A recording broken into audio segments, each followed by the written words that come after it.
మామూలుగా మనం తినే ఆహారం ఎట్లా ఉండాలంటే సాత్విక ఆహారం ఉండాలి. సాత్విక ఆహారం అంటే మాంసాహారం పనికిరాదు. మాంసాహారం తినకూడదు. ఆ దుంపలు కూడా తగ్గించేయాల.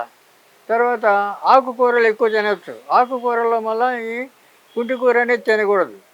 తర్వాత పప్పు దినుసులన్నీ తినొచ్చు. ఒక శనగపప్పు మాత్రం వాడకూడదు. శనగలు, దుంపలు, తర్వాత ఆకుకూరలు, పుంటికూర ఇలాంటివి కొన్ని నిషేధం అనమాట కొద్ది కాలం. తర్వాత మిగతా పప్పు దినుసులన్నీ తినచ్చు, శనగలు తప్ప. ఇక కూరగాయలన్నీ తినచ్చు. కాబట్టి సాత్విక ఆహారం తింటే ఆయుష్ పెరుగుతుంది. రెండవది రోగాలు తగ్గుతాయి, రోగాలు రావు. మీరు ఆ ప్రకారం అలవాటు పడాల. ఇప్పుడు చాలామంది నాన్ వెజిటేరియన్, ఈ మాంసాహారం వల్లనే ఎక్కువ రోగాలు కూడా వస్తున్నాయి.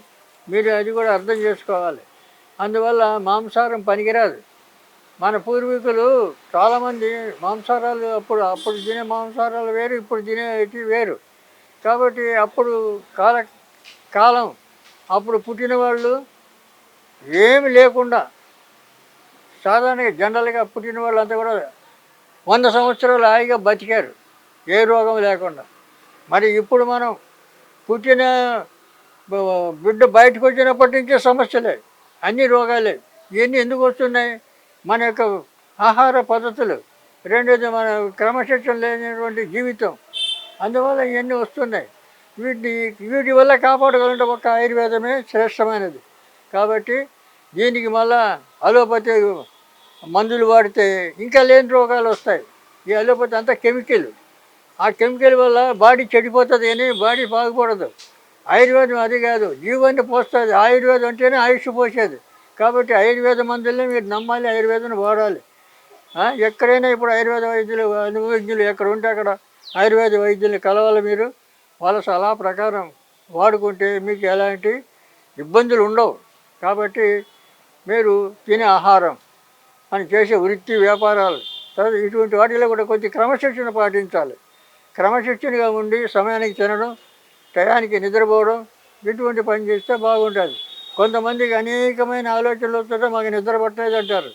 నిద్ర పట్టడానికి ఇదివరకు చెప్పాను, అశ్వగంధ, అతిమధురం, అది రోజు ఒక చెంచా పొడి రెండు సమానంగా కలిపి పాలలో తాగితే చాలా మంచిగా బలం వస్తుంది, నిద్ర పడుతుంది, జ్ఞాపకశక్తి పెరుగుతుంది.